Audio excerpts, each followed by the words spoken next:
Welcome to the Your Wedding Unlimited podcast, a space where we break free from tradition, creating a wedding day totally authentic to you and your love story. I'm Abby, UK wedding planner and owner of Elegance Unlimited, here to help you plan a wedding day that feels uniquely yours. Join me for planning tips and advice, endless inspiration, and a pocket full of calm within the chaos that is wedding planning. Consider me a trusted friend, here to walk you through it all. From injecting fun splashes of personality into your day, to reinventing tradition completely, all whilst focused on building a day bespoke to your dreams and desires. I cannot wait to get started, so let's get planning.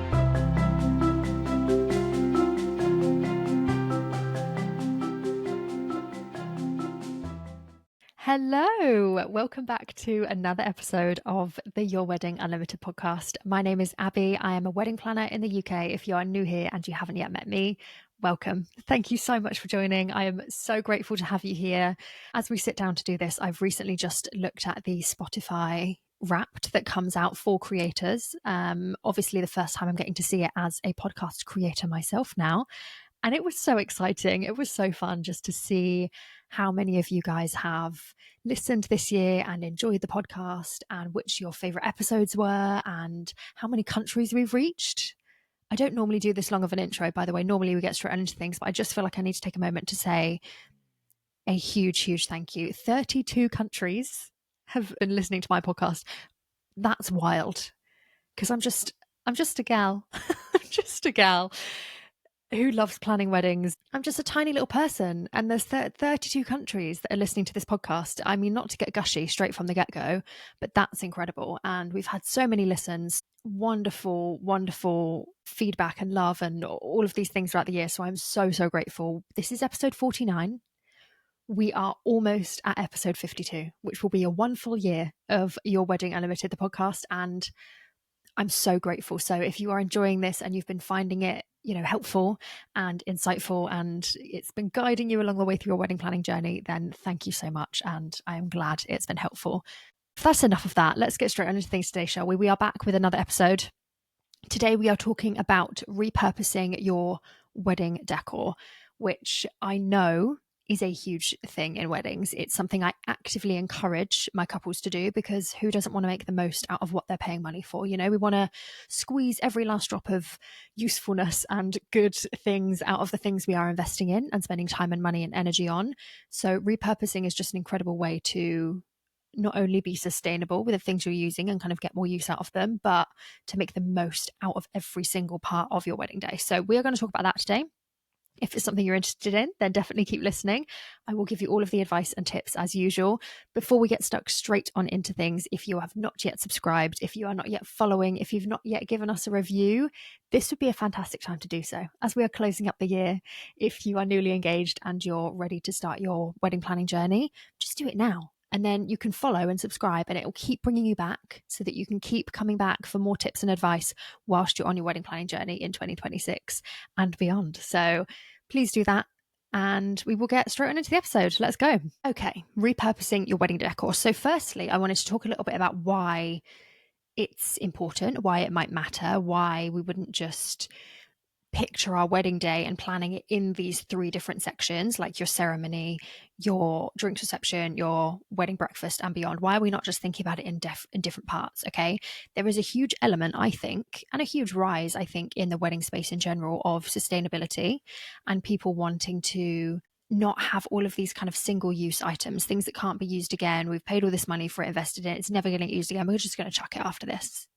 There is this rise in, I think, people wanting to be more eco-mindful, a little bit more sustainable in the things they're using. So that is one huge reason why people might choose to repurpose things.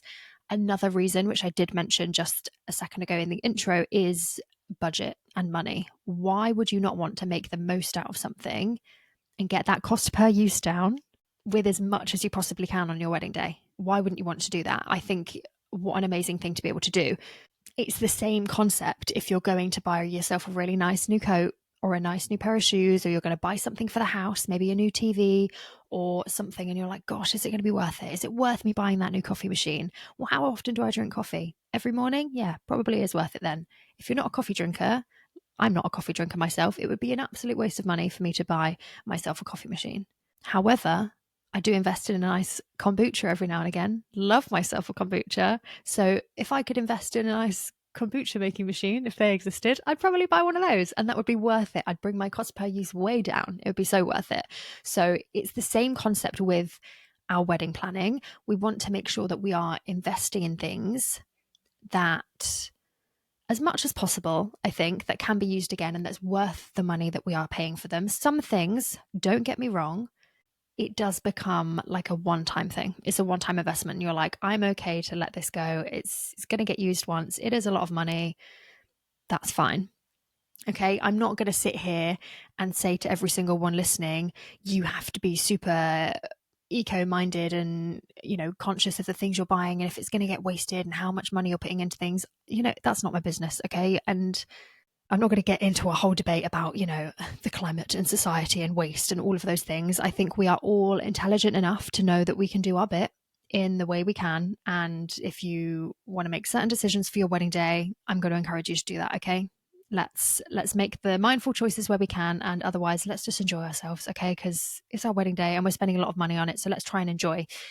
So yeah, those are the two big things. I think the kind of sustainability and the budget is a reason why this repurposing matters. But another thing that I think I wanted to highlight here is when you are reusing things on your day, when you're bringing things from one space, you're like, well, it's done here now, let's move it somewhere else. And it's done here now, let's move this somewhere else. You are adding to this element of cohesiveness on your day. You are adding to this element of storytelling. It makes the entire day feel like it is one thing, if that makes sense. It's its own little bubble. We're not just bringing things in and it starts to feel a bit messy because everything looks a bit different and doesn't quite match. If you are using the same lanterns that you used in your wedding ceremony to bring them into your wedding breakfast on the tables or for decor around the space, people are going to not actively recognize them. People might do, but it is that element of like, everything matches, everything feels good, and you don't need to buy two sets of lanterns if you're not going to be needing to use them at the same time. And this is why repurposing is a really, really good thing. We can use one item and we can use it in multiple moments. And when your pictures are coming back to you, when your video is coming back to you, when you're experiencing the entire day, you've got the same items in all of those things. Okay. And I think that adds to this really nice element of, yeah, everything matches. It feels cohesive. It feels like, I feel like there's another word I'm trying to think of here that I can't think of, but it elevates it. Honestly, it does. It makes everything feel expensive and luxurious. And we love that. Even if you're going for chilled, boho, relaxed vibes, having things that match because you've used them again more than once is only going to make things feel better. Even if you're going for like a fun mishmatched vibe, right? So what I want you guys to think about when you are planning your wedding is to kind of get rid of this divide in terms of, okay, well, we've got the ceremony here, and then we've got the drink reception, and then we've got the wedding breakfast, and they are all separate parts of the day. They are separate. And I don't want to confuse you guys by saying you do need to think about them separately to a degree. You know, when you're planning your timings and when you're planning certain parts of the day, you are thinking about it in these kind of chunks. But when it comes to the overall vision and the look of the day, we are thinking about the day as a whole. Okay, so we kind of want to merge all of these things together and think about the day as one. And if you're thinking about certain pieces that you want to bring in, maybe it's a wedding floral arch, maybe it's a broken arch, maybe you're going for broken arch in that sense, maybe you're going for signage on easels, or you've got a memory ladder with pictures of loved ones who couldn't be there. Maybe you've got like a board that just has like welcome to our wedding, like a big board on a stand. Maybe you've got like a drinks wall next to it. Maybe you could use that again. Okay, it doesn't need to be used in just one part of the day. So we are thinking about, this is something I really want for our wedding day. How can we make use of it again? The easiest way to do that is just to move it from one place to the other. Honestly, you pick it up and you move it from somewhere else, and you are using that twice, because particularly for ceremony stuff, because your ceremony in comparison to the rest of the day is so short. Typically we're looking at about 30 minutes. Sometimes people will go for an hour. I wouldn't recommend going for much longer than that unless you've got something really good going on, because it's a long time to ask people to just sit and watch. So unless you've got something a bit different going on in your ceremony, no one really wants to sit there for longer than half an hour anyway. And that will feel like plenty of time, by the way, when you're stood there and you're doing all of those things, it's going to be plenty of time. But that's such a short amount of time for the entire day. And if you've had lanterns or flower bud vases going down the aisle, maybe you've had chair draping, maybe you've got that floral arch, maybe you've got something that just looks a bit different, some kind of decor, some kind of styling, some kind of styling piece, to have that just used for half an hour for the effort and time and money that's gone into making this look beautiful is a waste. So let's move it. Let's pick up those bud vases. Let's move the lanterns. Let's use the same chairs with the draping on for the wedding breakfast. We'll just move them from one place to another. These are the things I want you to start thinking about. How can we make the most? How can we squeeze every last drop of usefulness out of these items we're using? Okay, maybe you are having some kind of a feature piece in your drinks reception that turns into like a photo backdrop type thing. And you've got some signage, maybe you've got a wall for people to stand in front of. Why not bring your broken arch with the flowers? Why not bring that either side of it to finish this big piece for your drinks reception? Okay. It looked great before with just the sign of welcome to our wedding and people stand in front, they take a picture. It's lovely, it's cute, but why not elevate it with flowers that you've already used before? You don't need to get extra ones. Let's use those same ones, make the most out of them and use them somewhere else. And then perhaps when you move into your wedding breakfast, you are bringing that broken arch and you're putting half of it either side of your top table. Or maybe you've got a sweetheart table and you're putting half the side of that. Maybe you're putting them either side of the dance floor for like later in the evening. Maybe you're putting it by your cake. Like there are so many options, and I want you to get creative here.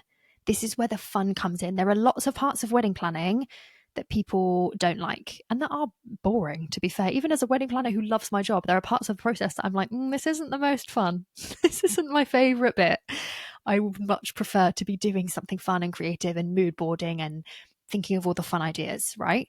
These are the parts I want you to hold on to and enjoy. Think about, wouldn't it be so fun if we did this? Wouldn't it be so fun if we did that? And if you're not sure on what kind of styling you want to use, even better, because you can then start to think, well, what could we do? What could we do that could be used for all three parts of the day? What could we use that we could bring home with us? This is another thing I'm going to talk about. I feel like I'm actually going to pause myself here. I feel like I had a plan for today. I've got my notes. I've always got my notes. I know full well I've just jumped ahead a lot of things in here. So this might turn into a bit of a rambly one. I do apologize. You're still going to get the information. I just might not follow my plan, which is okay. I love talking about this. I think it's so important and it's so fun. Like getting to sit down and be like, okay, let's design our day. How do we want it to look? And this is where you can use Instagram and TikTok and Pinterest, particularly if you're looking to DIY some of these things. Get your creativity on. How can we make something that can be used again and again? How can we make something that can be brought home with us? I talked about this recently in an episode, I'm pretty sure I did, where I talked about the signs for the wedding day. So if you have a sign that says the Smiths or the Joneses and you're keeping it simple, maybe you don't have the wedding date on there, maybe you've just got a quote on there that people like to use, things like a till death do us part or till death do us party, or something like a pun or some kind of love quote, something short that they've had made into like a neon sign or a wooden sign or something that's quite big that they've used to hang behind the table, perhaps when they are having their wedding breakfast. And it looks cool in the background of all your pictures. You've got the Smiths or till death do us part, and it looks gorgeous. The lights are on, it looks fantastic. You can bring that home. If you've not hired it, if you've hired it, you've got to give it back. If you've bought it and had it custom made or something like that, maybe you are thinking, we're going to buy this for our wedding day. It's going to look fab. And then we're going to bring it home and we're going to hang it on the wall in the kitchen or in the living room or in the bedroom or in the hallway, whatever. It's going to become a piece of decor for us to use for years and years to come. Perfect use of repurposing, okay? The repurposing does not have to stick within the confines of the wedding day. If there is something that you want to use after the wedding day, perfect use of repurposing, perfect use of being sustainable, okay?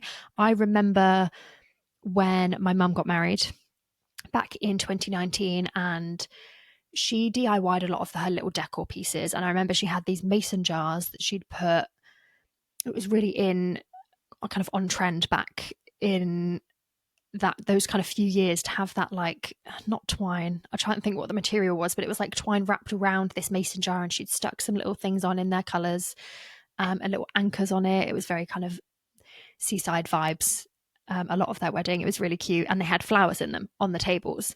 And when the wedding was over, it was kind of handing those out to people and being like, do you want to take some flowers home? You take a few jars home. You take a few jars home. So all of us in the family, like my nan, my brother, me, we all had like at least one of these jars. I don't know if any of them are still standing now. I'm sure my mum has one.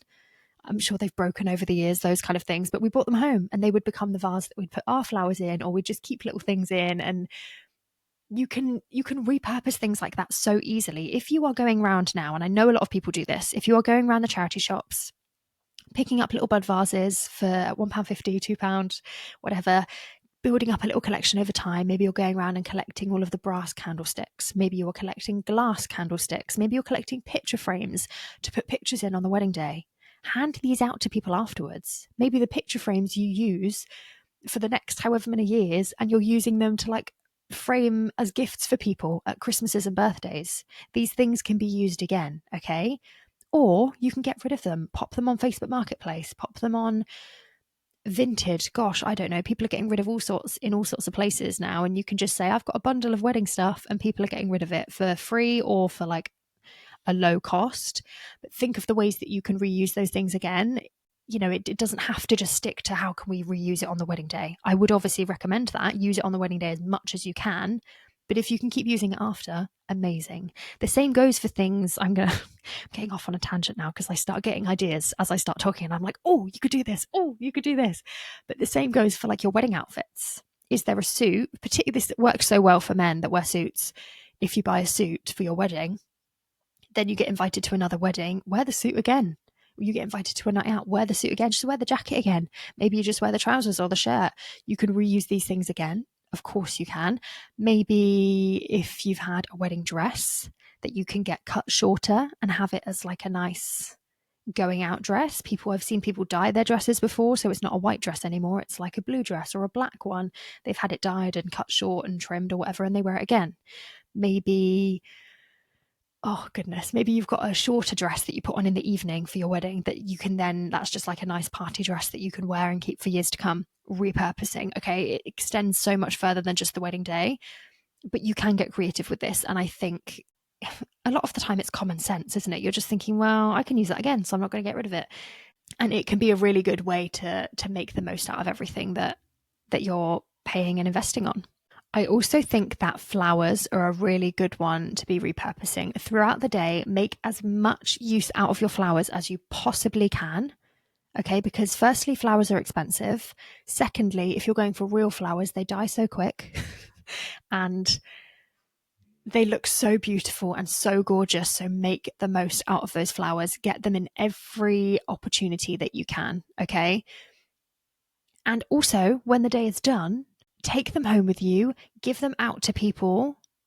I love the idea that I've seen people do before where they've had someone there at the end of their wedding day pulling apart the wedding arches or the, oh gosh, I can't think what they're called now, like the flat table ones, the big long meadows that you might have on the tables of flowers, and they've been pulling them apart and putting them into little bunches of flowers for people to take home as they leave, as like a thank you for coming, take this with you, we don't want them to go to waste. And then everyone that goes home gets to take a little bunch of flowers with them that will sit on their side for maybe another week, and they can remember, you know, your wedding that they've been to and think, oh gosh, wasn't that lovely? Gosh, these flowers are gorgeous. And the flowers are always beautiful. So it's like a luxury little mini bunch of flowers they get to take home with them. Incredible.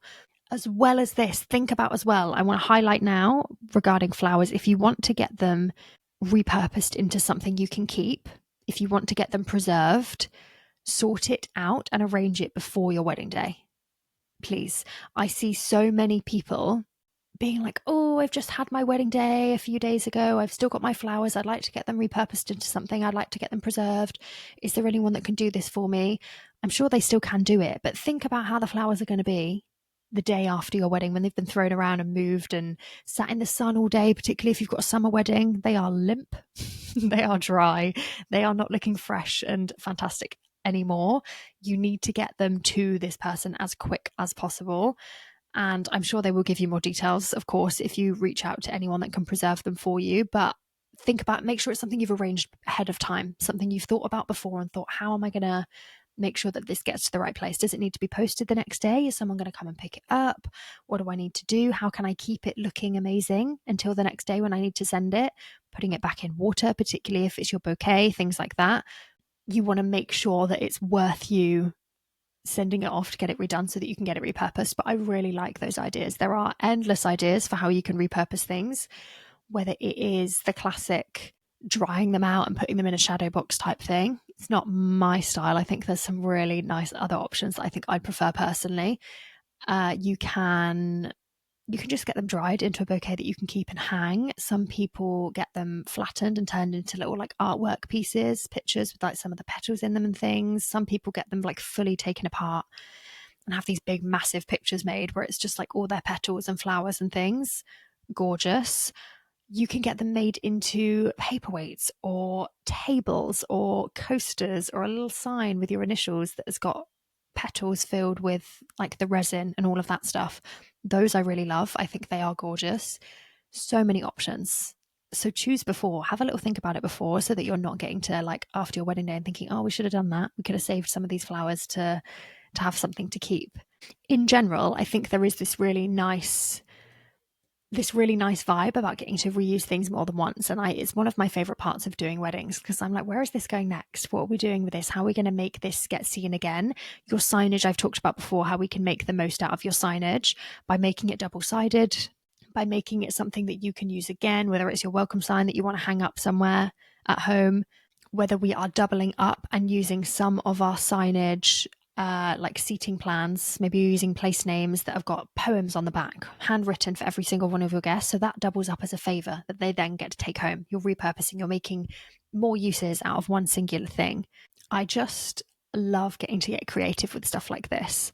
Now, the first thing I'm obviously going to suggest you do is sit down on a Wedmin night, sit down, have a date, talk it through, think about the things you're going to currently have at your wedding. If you're not at that stage yet and you don't have anything that's going to be there, then think about the things you might want. Keep track of all of the things that you're bringing. This is something I would definitely recommend from a planner's perspective. Pull yourself together a really simple table or document, okay, or notebook or something that says everything styling and decor wise you are going to have at your wedding day. Okay, every single thing. We are going to have 16 silver candlesticks. We're going to have 9 silver lanterns. We're going to have tea light holders, this many of them. We're going to have a floral arch. We're going to have 2 easels and 4 signs. We're going to have this. Write everything down, okay? Add on your table numbers and the candles, whether they are LED ones or whatever it might be, floating candles, hurricane vases, ribbons for this, reserved seating signs, anything you can think of. Keep track of all of your decor, okay? Because this is going to make things so much easier when it comes to repurposing. You can go through, as you start to go through this process, sit down and say, okay, let's look at our ceremony. How's that going to look? What decor is going into this space? How is that going to look and feel? Have we got enough in this space? Have we got enough of everything? Perfect. Let's move on to our wedding drinks reception. I was going to say wedding breakfast. I mean drinks reception. Move on to the next part of the day, which is our drinks reception. What do we want there? What is in this space at the moment, decor-wise? Perfect. Can we bring anything from the reception into this space? Or likewise, is there anything that we've got already in the drinks reception that we think, actually, we could use that again? We could use that beforehand in the ceremony, or we could use it in the wedding breakfast afterwards. So then think about the wedding breakfast. What's in there currently? What can we move from the ceremony? Maybe it's the PUNs that you've got as bud vases. Maybe they're going one of the tables each to become a centerpiece. Maybe you are bringing the lanterns to become part of the centerpieces for each of your tables. Maybe you've got props like disco balls or, oh Christ, I can't think of anything else now. Foliage kind of things. Maybe you've got, little anything. What other decor pieces could you have? Disco balls is the only thing I can think of in my mind. you know what I mean? Maybe it's fruit. Maybe you're having fruit on your tables, right? Maybe you are, because fruit's a really big thing. People like to decorate their tables with fruit, like cut up in half. It looks gorgeous. It looks amazing. Maybe you're thinking, actually, let's use that same thing again in the drinks reception where we've got our drinks table. Let's use some cut up fruit on that table as well. It matches the vibe. It brings this element of storytelling from one space to another. It's cohesive. It matches.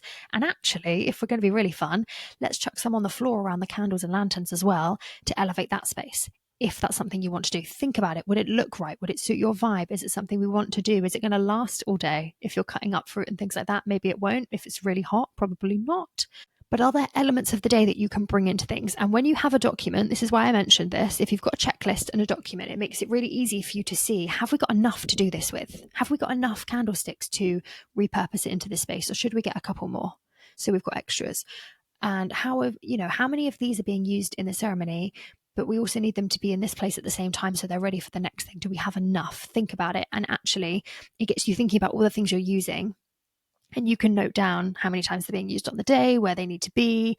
For me, as a very visual person, this does help just for me to keep track of everything. And then, which we're going to talk about next, is kind of who's managing all of this stuff on the day. When you are handing that over to someone, it's much easier for you to say, this is like our itinerary of everything we are bringing, whether it's hired out, whether you're bringing charger plates and glasses and all that stuff with it as well. Anything that we are hiring, anything that we are DIYing, maybe you've made some nice bunting, maybe you've made some signage, maybe you've bought all of your signage and invitations and things yourselves. We've made that. Our favors are in here too.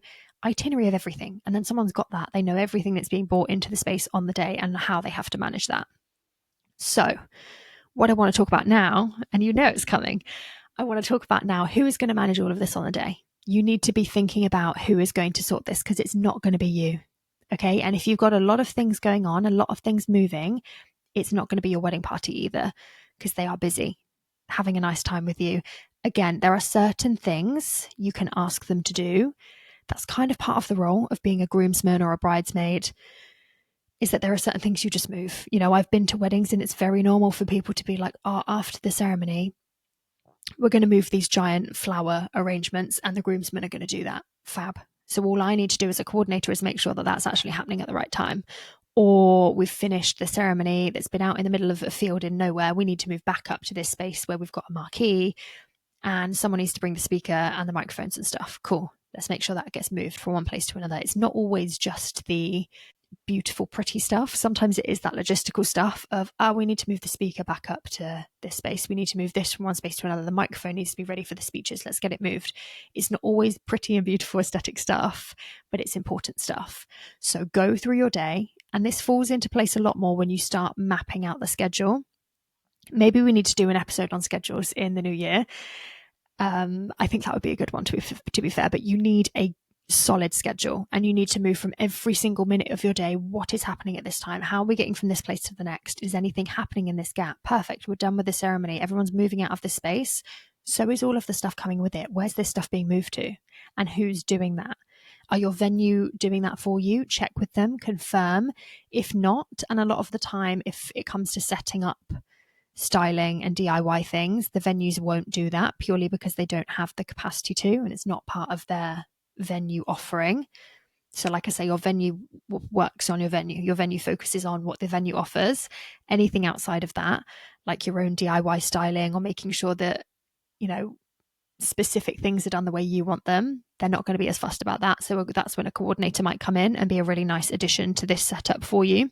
But ultimately, you want to assign these responsibilities and make sure that people know exactly what's being moved to and where, because the last thing you want is to make this big plan for how you're going to repurpose things on your wedding day.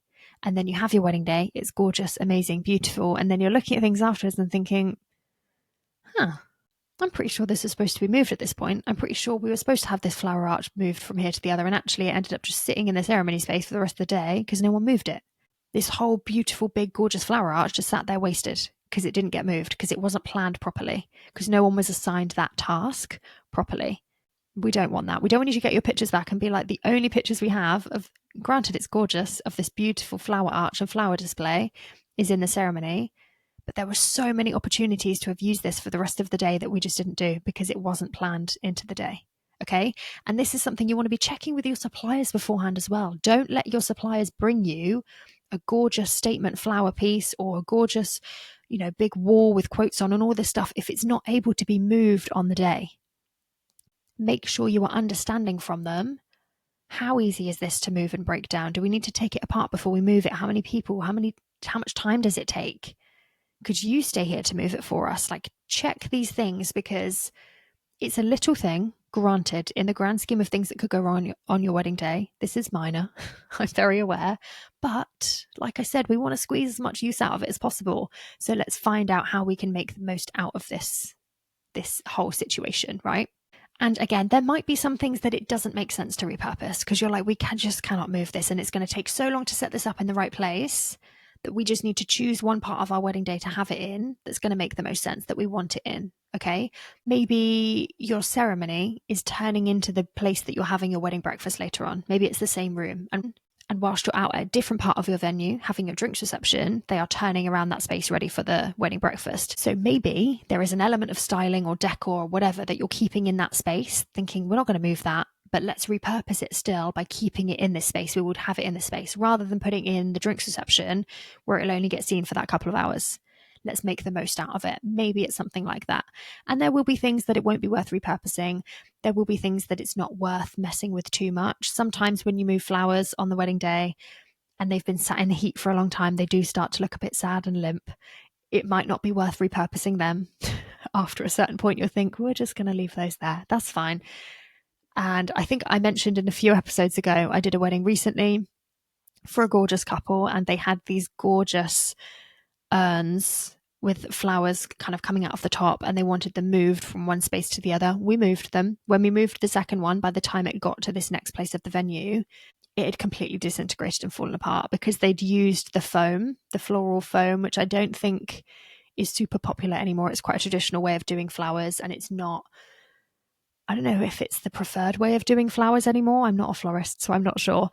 But it just disintegrated and fell apart, and there was no putting this thing back together. So I was like, okay, we will repurpose. So I spent a good chunk of time on the wedding day scrambling around, finding vases and bowls and things that I could turn into new floral pieces and just kind of chucked them in. The couple had no idea, and until she listened to the podcast afterwards, and she was like, oh my gosh, I didn't even know. It looked amazing. Thank you so much. But you can repurpose. Sometimes things will come up on the day where you're like, oh, turns out we have to make a different use for this because it's fallen apart or it's broken. Things happen on the wedding day, right? Things just go wrong sometimes, and that's fine. We deal with it and we move on. What we just want to be doing is thinking about the logistics of things and thinking about what makes sense, thinking about what's going to be best for us on the wedding day and what's going to make us feel good about the things we are pulling together, and wanting to make sure that we are making the most out of those things.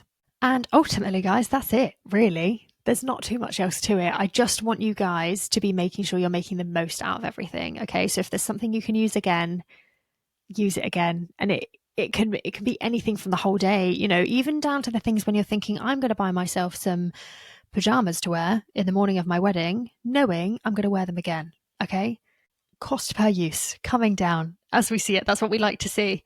I think it just comes down to being intentional. I think a lot of this comes down to just thinking about the decisions we're making, and is this a worthy cause of my investment? Is this worth me spending money on? Is this worth me spending time to make? If you're DIYing things and making things, if you're putting so much time and energy and love into making something really intricate and beautiful, whether it's a big styling piece or whether it's something small and dainty, is it worth your time? Can you use it again? Is it going to be used for purpose, worth it for the purpose you're wanting it for, when that actually comes around? Or are you spending hours and hours and hours and hours making this thing that's just for your ceremony? You can't use it again, doesn't make sense to, and you're like, actually, this is not worth it. Just think about those things. Have a little think about those things, okay? And I would love to know what you are planning on repurposing for your wedding day. I want to know if you're doing anything a bit different, how you're making the most out of all of the things you are making, buying, hiring, pulling together, and let me know. If we need to do another episode on this, we absolutely will, but I would love to know how you guys are getting this started, particularly if we're getting married in 2026. Your weddings are coming up very soon and it's very exciting. So let me know. How are you repurposing? And is it something you'd even thought about up till now? Or are you just like, oh my gosh, we didn't even think? Better start thinking. Anyway, we'll leave that there. Hope that was helpful. And as always, we release new episodes. Well, I release new episodes every single Wednesday. So come back next Wednesday. There will be a new episode for you. If you're not yet following or subscribed, do that now. And then it will let you know when there's a new episode and you can come back and listen. I hope this is helpful. If you've got more questions or if you need help from a wedding planner, if you need someone to help you come and repurpose your wedding day, you can find all the information on how to contact me in the show notes below. Other than that, I will speak to you next week. Have a fantastic one and I'll see you then. Bye. Thank you for listening to the Your Wedding Unlimited podcast. I hope you're feeling inspired and excited to create your dream wedding day and those lasting memories. Don't forget to hit that follow or subscribe button so you never miss an episode. I'll be back next Wednesday with more tips, advice, and inspiration. In the meantime, don't be a stranger. Come and find me on Instagram and TikTok at Your Wedding Unlimited, where I share even more wedding ideas and behind-the-scenes insights. You can also watch these episodes on YouTube at Your Wedding Unlimited. And if you're looking for even more support, come and join my private Facebook group, Your Wedding Unlimited. It's an amazing community of fun and authentic engaged couples, packed with extra tips, advice, and insights to guide you along your journey. If you have any questions or need more info, you can DM me or send me an email at yourweddingunlimitedpodcast@gmail.com. All links and details will be in the show notes. Until next time, happy planning!